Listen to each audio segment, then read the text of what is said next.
बढ़ेंगे। खालिस्तानी आतंकियों से जुड़े गैंगस्टर पर ईडी एक्शन में आ चुकी है और कई इलाकों पर ईडी की छापेमारी चल रही है। गैंगस्टर लॉरेंस बिश्नोई और काला जठेड़ी के कई लोकेशन सहित उसके गुर्गों के खिलाफ सर्च ऑपरेशन भी चलाया जा रहा है। सूत्रों के मुताबिक जेल में बंद गैंगस्टर लॉरेंस बिश्नोई और काला जठेड़ी के कई गुर्गों का खालिस्तानी समर्थकों के साथ में मनी लॉन्ड्रिंग का भी कनेक्शन है, जिसकी ईडी जांच कर रही है।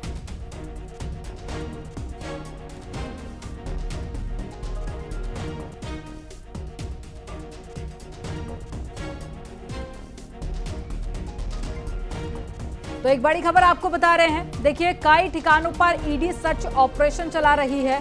लॉरेंस बिश्नोई के कई ठिकानों पर रेड डाली गई। इसके अलावा गैंगस्टर काला जठेड़ी के ठिकानों पर भी ईडी ने रेड डाली है और कहां से फंडिंग हो रही थी, इसको लेकर लगातार पहले भी जांच की जा रही थी।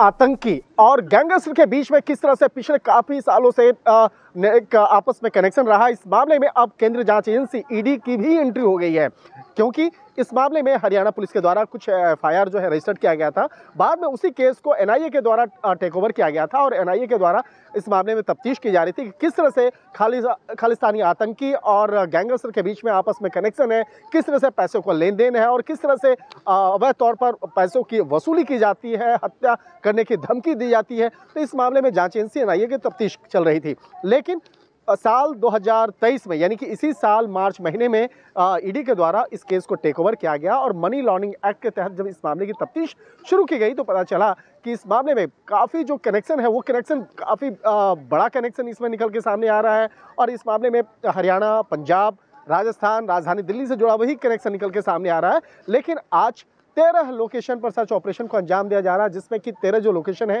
राजस्थान के झुंझुनू, बीकानेर, इसके साथ साथ जो उसका पंजाब से जुड़ा हुआ जो इलाका है राजस्थान का, उन इलाकों में आज सर्च ऑपरेशन की प्रक्रिया को अंजाम दिया जा रहा है और इसके साथ साथ हरियाणा के कई लोकेशन पर सर्च ऑपरेशन को अंजाम दिया जा रहा है।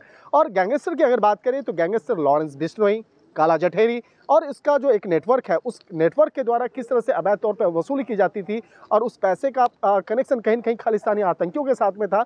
तो एक तरह से कहा जा सकता है कि इस मामले में जांच एजेंसी ईडी के द्वारा तफ्तीश का दायरा आगे बढ़ाया जा रहा है और मनी लॉन्ड्रिंग से जुड़े मामले में सर्च ऑपरेशन की प्रक्रिया को अंजाम देने के दौरान में कई महत्वपूर्ण सबूतों को, इलेक्ट्रॉनिक एविडेंस को आज जब्त किया गया है और निश्चित तौर पर इस मामले पर जल्द ही कई आरोपियों की गिरफ्तारी भी संभव है। शंकर आनंद, न्यूज़ 18, दिल्ली। सोनभद्र में बभनी पुलिस को सफलता हाथ लगी है। मुखबिर की सूचना पर चेकिंग के दौरान 2 पिकअप वाहन से 8 भैंस और 10 किलो गांजा बरामद किया गया। अंधेरे का फायदा उठा पशु तस्कर फरार हो गए। पुलिस केस दर्ज कर छानबीन में जुट गई है। मुखबिर की सूचना पर पुलिस को बभनी थाना क्षेत्र में यह कामयाबी हासिल हुई।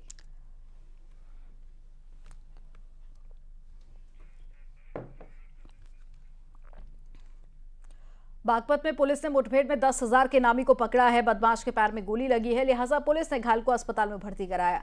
पुलिस ने बदमाश के पास से तमंचा, कारतूस और बाइक भी बरामद की है। दोघर थाना पुलिस को कामयाबी हाथ लगी है।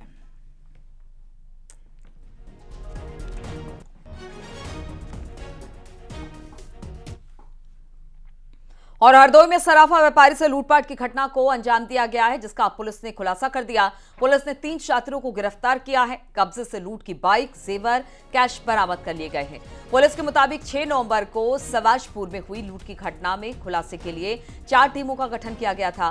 पुलिस को यह कामयाबी मुखबिर की सूचना के आधार पर मिली। इनको घोड़ीसर गांव के पास में पकड़ा तो इनके पास से जो लूटा गया सामान है वो बरामद हुआ और इनके पास से तमंचे बरामद हुए। मोटरसाइकिल भी वो लूट की गई इन्हीं के पास से मिली है। तो 5700 रुपये 3 अभियुक्तों से प्राप्त किए गए और जब पूछताछ किया गया तो इन्होंने पूछताछ के बाद जो घटना में बैट प्रयुक्त हुआ था, जिससे मारकर घायल किया था मजरूह की, वो भी बरामद हुआ। यहां वक्त हो गया एक बहुत छोटे से ब्रेक का।